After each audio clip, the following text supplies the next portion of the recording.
In order to change the culture, we must take action. We can't be afraid to be bold and to advance gender equality. I propose 3 specific actions that I will undertake as the Adjutant General. 1, I will create and appoint a gender equality advisor. I model this director-level position with direct report to the Adjutant General to be modeled after the role that the Director of Psychological Health played in the Air Wing and my relationship with her, with Carolyn Basilar. It was invaluable to me as a commander, and I feel that this advisor will be valuable to any Adjutant General in the future. I will formalize a collaborative relationship with the Vermont Commission on Women. I will advocate for a Vermont Guard person to serve as a commissioner. And I will establish a cross-cultural council to represent the Vermont National Guard as an advisory organization. And I will direct the formation of a cross-sector, cross-cultural team of internal and external stakeholders to develop for implementation an action plan to advance gender equality in the Vermont National Guard. And this action plan will go across 4 fields of action. This plan is modeled, and I'm not saying I have the perfect idea, but I've just done research and asked a lot of questions and sought expert advice. It is modeled after the action plan to advocate gender equality in sciences, sometimes referred to as STAGES. STAGES stands for Structural Transformation for the Advancement of Gender in Science. It's a framework that was developed in 2010 by the European Commission, and it was to launch structural change and systematically address gender inequality. I believe we can tackle that with a similar action plan in the Vermont National Guard. Guard-wide, there's a lot of sensitivity to the issues that have been made public. And there's a feeling that it reflects badly on them individually and collectively. Actually, when I first considered throwing my hat in this ring for Adjutant General, I spoke to as many people that I know that were familiar with the Guard, and a lot of retired senior enlisted and senior commissioned officers that had had full-time and part-time experience in the Guard. And they were, something's got to change. This is making us all look bad, even if we're retired 20 years ago. This type of exposure or publicity reflects badly on all of us. And it's understandable why the recruiting and retention numbers would be down. So if there's something wrong, it needs to be fixed.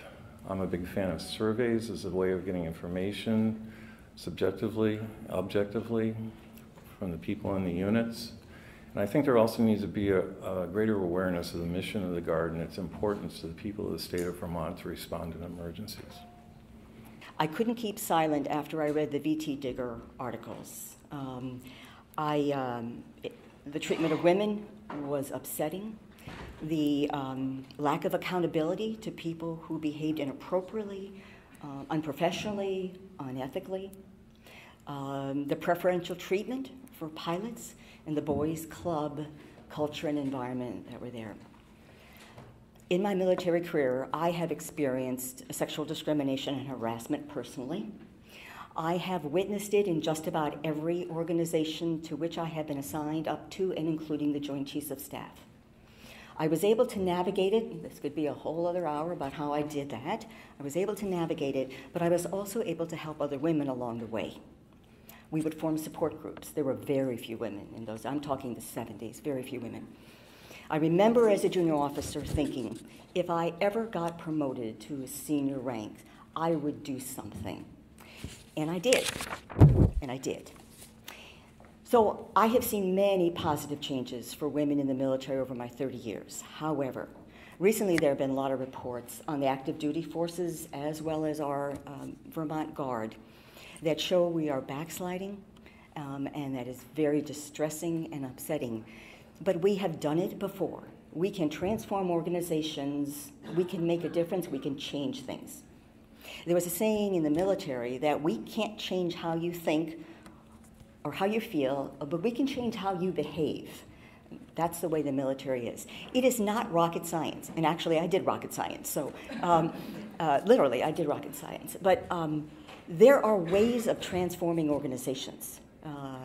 We don't have to reinvent the wheel. But the change in the accountability starts at the very top. It starts with the adjutant general. The military commander in an organization sets the tone for that organization and gives permission for behaviors that occur in that organization. So it is so important to pick the right person to head the organization. That person should model the behavior that is expected from everybody in that organization. And that person needs to hold people who don't behave appropriately accountable, regardless of their rank and regardless of whether they're friends. I think our Guard, I think the Vermont leadership needs to regain the trust of its members.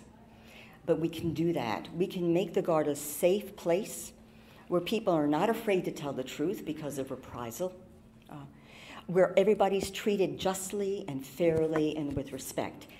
It's happened in other places. It can certainly happen in the Guard. So as a human resources officer for the Air and Army National Guard, I'm made aware of harassment issues and sexual assaults, and at times discrimination that remains an organizational challenge.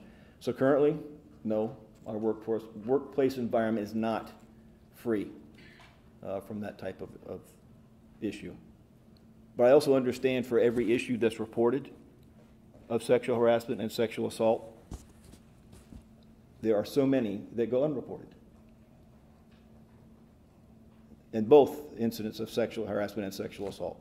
We focus a great deal on metrics and statistics, and you've seen the annual report. I think we need to remember that those measurements and those statistics are people. And imagine the ones that go unreported. Those victims, those survivors have to carry that emotional stress with them. One transgression is too many, and it erodes trust in our organization. And it certainly impacts our readiness. So to correct this, I will offer this. So last Friday we had the opportunity to speak with the Women's Caucus, and somebody questioned my plan to meet with every woman in the Guard, something that we haven't done since 2011. Well, why just the women? Well, we have to start somewhere. And I figured that would be a pretty logical place to start. But to follow on with that, today, Ted Bunch, co-founder of A Call to Men, spoke at UVM. I wasn't able to go, obviously, I'm here at the State House. And we bring in somebody like that, and from organizations like Vermont Works for Women. We can educate our force, and I think then we can continue to develop and create a culture of dignity and respect and equity for everybody. And we all have a responsibility to take action. But in the military, sometimes folks don't have the authority. So the way you address that is by making sure that the folks who don't have the authority understand they have the responsibility, yet feel comfortable enough to come forward to tell those who have the authority to do something about it. Now, upon being assigned as the HRO, I realized our hiring practices were inconsistent and they were not aligned with policy and regulation. So what that leads to for us, it puts both applicants and the organization at risk for fair labor standards and hiring practices. So I've directed the revision of hiring practices of full-time members of the workforce to align with Office of Personnel Management and align with competency-based hiring. And what that does, by focusing on competencies, we're better serving our applicants and we're removing the risk from the organization by hiring the person who's best qualified for the job. Yes, it's a subjective process, but at least you can make it as objective as you can by making sure that you're doing it based on competencies. We don't have enough women in leadership positions. And again, we can talk percentages. Those percentages are people. So if I know 67% of young women join the National Guard for educational entitlements, and we have that, well, then we need to be more overt in going out and recruiting young women. And I know that when women are in leadership positions, there's a marked decrease in sexual harassment and sexual assault. But it's a vicious cycle. If I don't have more women, I have a hard time providing more opportunity. But at least we can make the effort and start telling our story far more effectively than we're telling it now. Most importantly, Vermont is not such a large state where an adjutant general can't be a more visible presence.